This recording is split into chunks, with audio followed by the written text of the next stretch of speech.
Informasi pertama, yakni China yang kini menjadi perhatian dunia. Bagaimana tidak, pasaran negeri tirai bambu tersebut baru-baru ini dihantam berbagai bencana alam mulai dari banjir hingga tanah longsor. Bencana-bencana ini diyakini akibat perubahan iklim yang membuat bencana semakin sering terjadi di China. Jarangnya hujan selama berminggu-minggu membuat panas terik yang menyebabkan kekeringan parah di beberapa provinsi di China, termasuk ibu kota Shandong, China yang memiliki lahan pertanian besar dengan lebih dari 3,2 hektar jagung yang ditanam pada musim ini.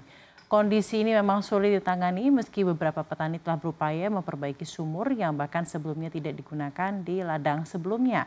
Petani terancam kerusakan panen yang signifikan karena kekeringan datang tidak sesuai musim.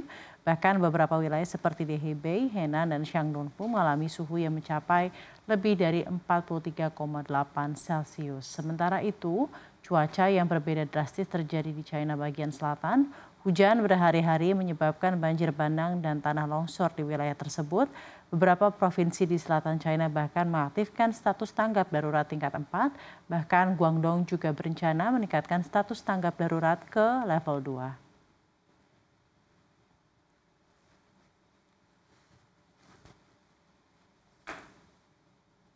Informasi terpopuler lainnya masih dari mancanegara. Jumlah jemaah yang meninggal dunia dalam rangkaian ibadah haji tahun ini di tengah cuaca panas ekstrim telah melebihi 1.000 orang.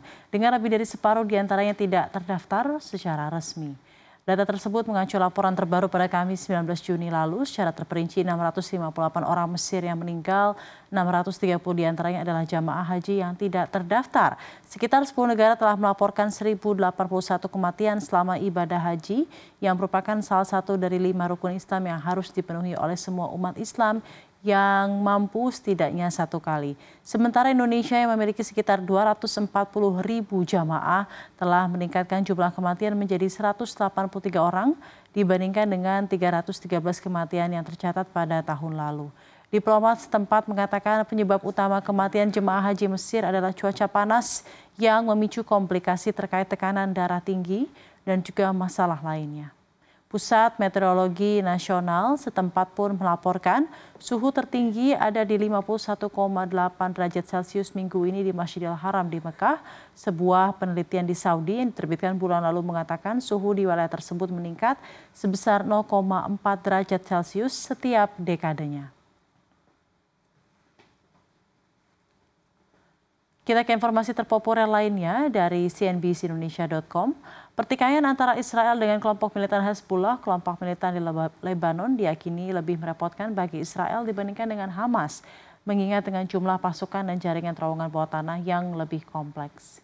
Hezbollah diyakini telah membangun jaringan terowongan di bawah Lebanon yang menurut para analis lebih luas daripada yang digunakan oleh Hamas di Gaza, Palestina. Meskipun perang yang dilancarkan Israel di jalur Gaza telah menjadi fokus perhatian dunia selama lebih dari 8 bulan terakhir, perang serupa terus meningkat di perbatasan utara negara pendudukan tersebut dengan Lebanon. Hizbullah Lebanon melancarkan serangan roket terbesarnya terhadap Israel pekan lalu sebagai pembalasan atas serangan udara Israel yang menewaskan seorang komandan senior gerakan tersebut. Hal ini menimbulkan kekhawatiran bahwa konflik dapat menjadi tidak terkendali dengan cepat, meskipun Menteri Luar Negeri Amerika Serikat Antony Blinken mengatakan pada Selasa bahwa baik Israel maupun Hizbullah tidak menginginkan perang yang lebih luas. Namun, kondisi yang ada justru memberikan sinyal terhadap terjadinya perang.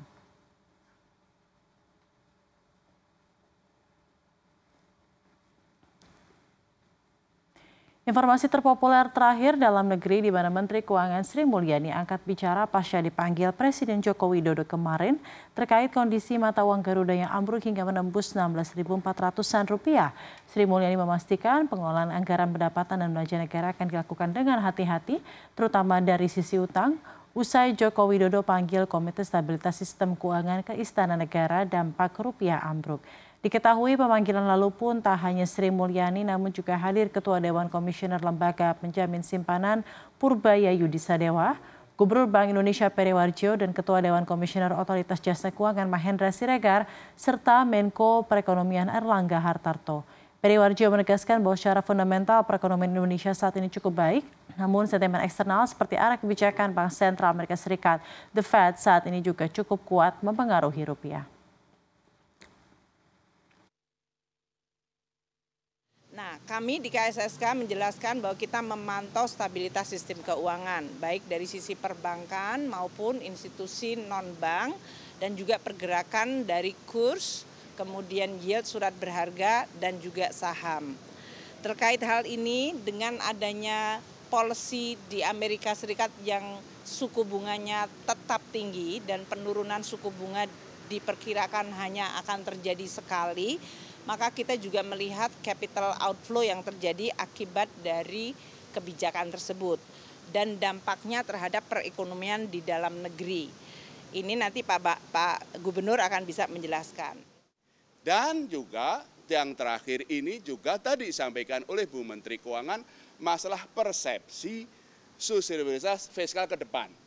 Yang itu membuat sentimen-sentimen kemudian itu menjadi tekanan nilai tukar rupiah. Itu nomor satu, perkembangan nilai tukar rupiah dan faktor-faktornya. Fundamentalnya ke depan rupiah akan menguat. Cuma gerakan bulan ke bulan tergantung sentimen-sentimen ini. Tapi trennya rupiah itu akan menguat. Itu nomor satu.